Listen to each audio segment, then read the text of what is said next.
आनुवंशिकी तथा विकास।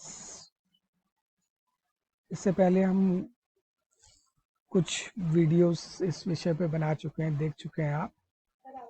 इसको इसको जो है, आप इस वीडियो को मैं जो है हमेशा ये ध्यान में रखते हुए बना रहा हूँ कि जो बच्चे नीट की तैयारी कर रहे हैं, जो बच्चे एम्स की तैयारी कर रहे हैं, वो वो जो है उनके विषय समझ में आए और नई बातें उनको मिल सके। तो पहला वाक्य है, मेंडल को आनुवंशिकी का जनक, फादर ऑफ जेनेटिक्स खाली नहीं कहा जाता। तो आपने कक्षा 10 में मेंडल के बारे में पढ़ा है। मेंडल का चित्र देखिए आप लोग, ठीक है। मेंडल को देखिए, पहचानिए कैसा दिखता था। ये यहाँ पर आपको कुछ चित्र दिखाई दे रहे हैं मेंडल के, ठीक है। तो मेंडल जो है एक चर्च में पादरी थे, ठीक है। आप उनका ये विभिन्न चित्र देख रहे हैं, ठीक है। और इस चित्र में देखें आप तो जो है मेंडल जो है, मेंडल के पीछे आपको, मेंडल के पीछे जो है ना, ये मटर का पौधा दिख रहा है, ठीक है। कितना लंबा मटर का पौधा है 6 फुट, 6.5 फुट का लंबा मटर का पौधा है, मेंडल से भी लंबा है, देख रहे हैं आप। तो जो है मेंडल ने जिस मटर को टॉल लिया था, ठीक है, अब आपको याद हो जाएगा, ये चित्र को देखेंगे तो आपको याद हो जाएगा। टॉल मतलब कितना टॉल, मेंडल से भी टॉल, 6.5 फुट, 7 फुट। तो मेंडल के साथ साथ हमें जो है मेंडल के साथ साथ जो है ये, मेंडल को हमने फादर ऑफ जेनेटिक्स कहा, और एक दूसरा नाम जो दूसरे वैज्ञानिक का है वो जो है डार्विन है, ठीक है। मेंडल के बाद जो दूसरा महत्वपूर्ण नाम है, मेंडल के पहले भी रख सकते हैं आप उसको, जो है ये है डार्विन, ठीक है। डार्विन अपने युग के जो है अमिताभ बच्चन थे, इतने बड़े वैज्ञानिक हुआ करते थे। मेंडल को सॉरी कोई नहीं पहचानता था उनके जीवन काल में, लेकिन डार्विन जो है बहुत बड़े डार्विन हैं, ठीक है। इनको खैर फादर कुछ नहीं कहा जाता, लेकिन इनकी किताब थी theory of origin of species by natural selection. ये किताब इतनी मशहूर थी, इतनी मशहूर थी कि बाइबल के बाद दूसरे नंबर पर बिकने वाली किताब जो है उनके ज़माने में डार्विन की लिखी हुई origin of species by natural selection इतनी इतनी लोकप्रिय थी, दूसरे नंबर की सबसे ज़्यादा बिकने वाली किताब थी। तो ये दो जो हैं महान वैज्ञानिक हैं, चार्ल्स डार्विन और ग्रेगर जॉन मेंडल। ये आधुनिक विज्ञान के आधुनिक विज्ञान के पुरोहित हैं। आजकल के जो है देवता यही हैं आजकल, जो वर्तमान समय है, डार्विन और मेंडल।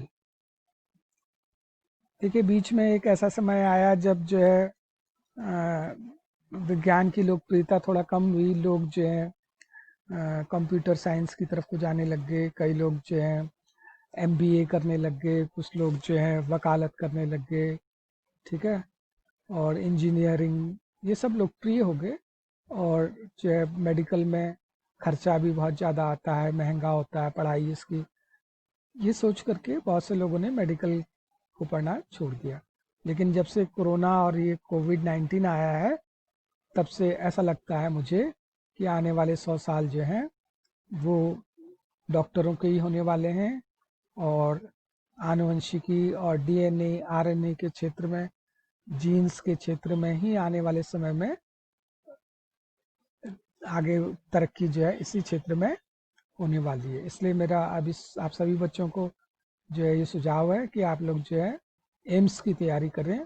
ठीक है, एम्स की फ़ीस बहुत कम होती है, 6,000 रुपया सालाना फ़ीस होती है, 6,000 रुपया सालाना। अब तो अल्मोड़ा में भी एम्स का इंस्टीट्यूट खुलने वाला है, श्रीनगर में पहले से ही है। अगर इन मेडिकल कॉलेजों में आपका दाखिला हो जाता है तो आप आराम से जो है 6,000 रुपया सालाना, तो जो है आप अपना बैंक भी लोन देता है पढ़ाई के लिए, तो आप आराम से डॉक्टर बन सकते हैं। तो आपको मेरा ये सुझाव है कि आप जो है सिर्फ इंटर पास करने के उद्देश्य से न पढ़ें। ठीक है, और जो है मेरी वीडियोस आप जो है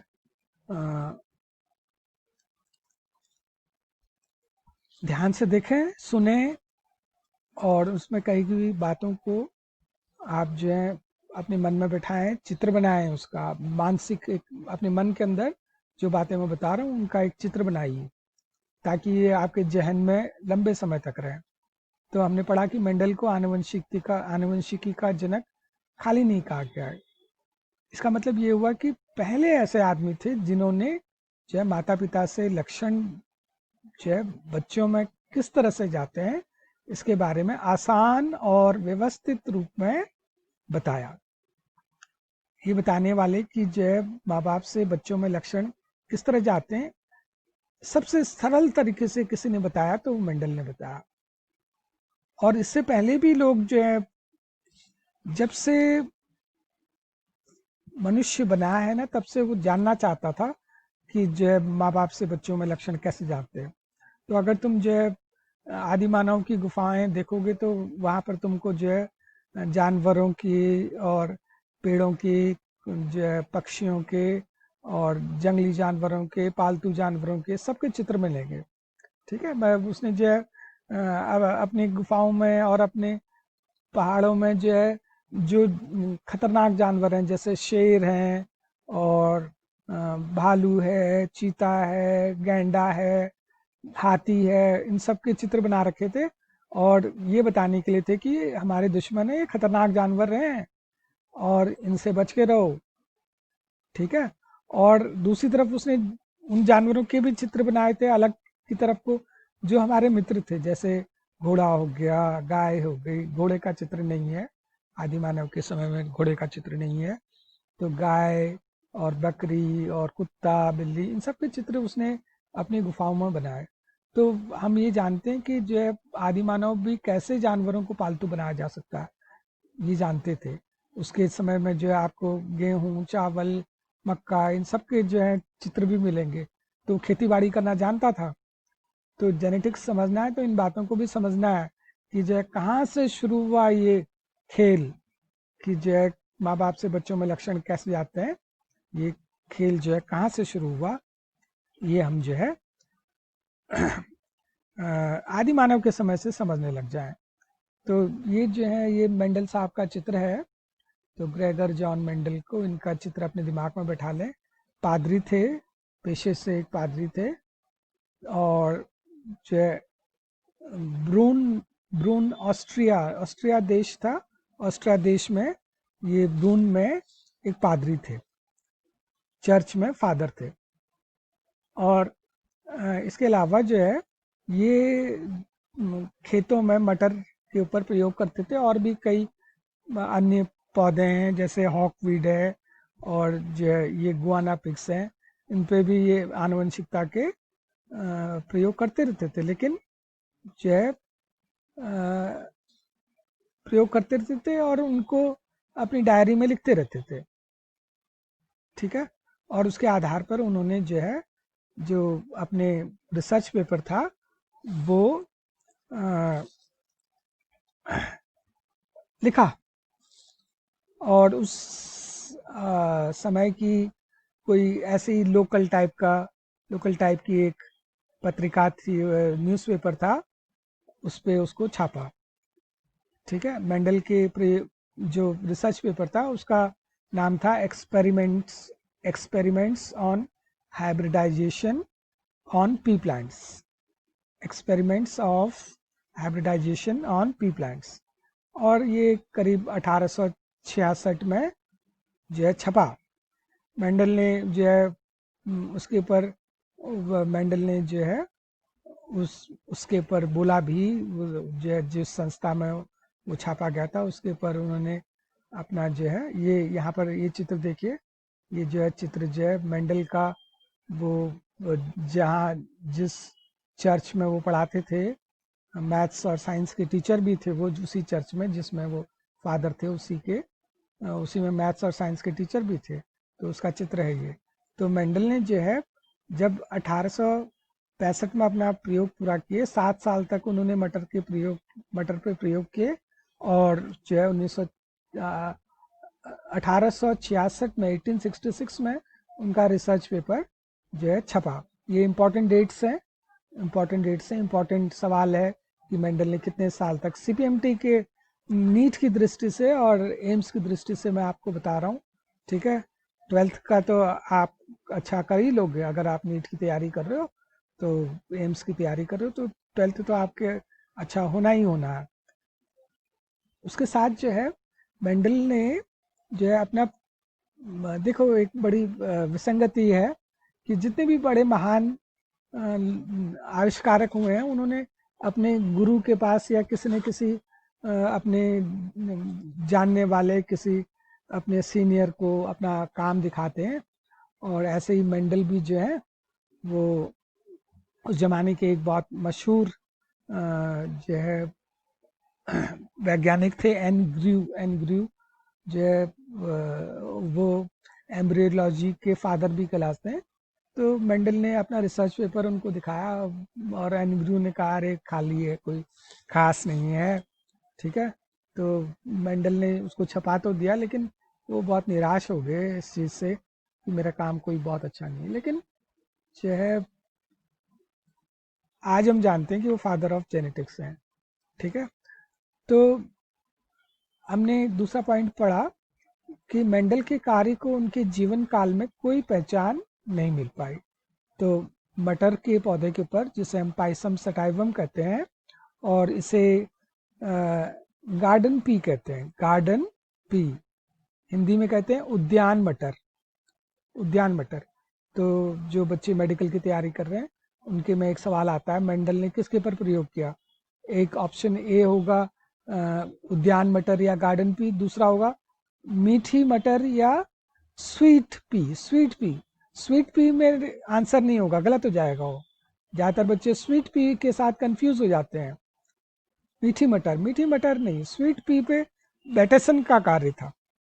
बैटेसन ने अपने प्रयोग, बाद के एक वैज्ञानिक हैं जिन्होंने मेंडल के ही कार्यों को आगे बढ़ाया, बैटेसन। उन्होंने ही जेनेटिक्स शब्द की खोज भी बैटेसन ने ही की, डब्ल्यू बैटेसन नाम था उनका। तो स्वीट पी पे कार्य जो है बैटेसन का था, मेंडल का काम जो है वो गार्डन पी पे या उद्यान मटर पे था।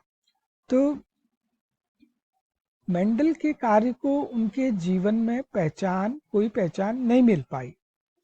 अब इसके पीछे क्या कारण रहे, क्यों जो है मेंडल को पहचान नहीं मिली। भाई एक आदमी है, इतना शानदार काम है उसका कि उसको बाद में जो है हर कोई कह रहा है कि मैंने जो खोज की है इसका ये मेंडल साहब को इसका श्रेय जाता है। चाहे वाटसन एंड क्रिक हों, चाहे जो है क्रोमोसोम्स की खोज करने वाले वॉल्डेयर हों, या कोई भी हॉफमेस्टर हों, जितने भी वैज्ञानिक हैं, सब ने जो है कहा कि साहब हम तो मेंडल साहब के काम से प्रभावित हुए हैं और हमारा जो काम है वो मेंडल साहब की ही देन है। तो ऐसा आदमी जो है अपने जीवन काल में गुमनाम कैसे रह गया, क्यों लोगों ने उसको नहीं पहचाना, क्यों नहीं पता चला। तो इसके बहुत से कारण हो सकते हैं, ये मेडिकल में पूछा जाने वाला सवाल है।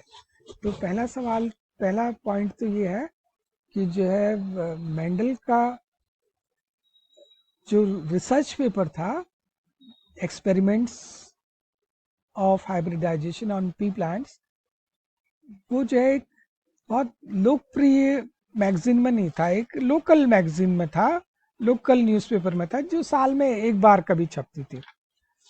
तो लोगों को पता ही नहीं चला कि मेंडल साहब ने क्या किया क्या नहीं किया, लोगों को पता ही नहीं चला। तो एक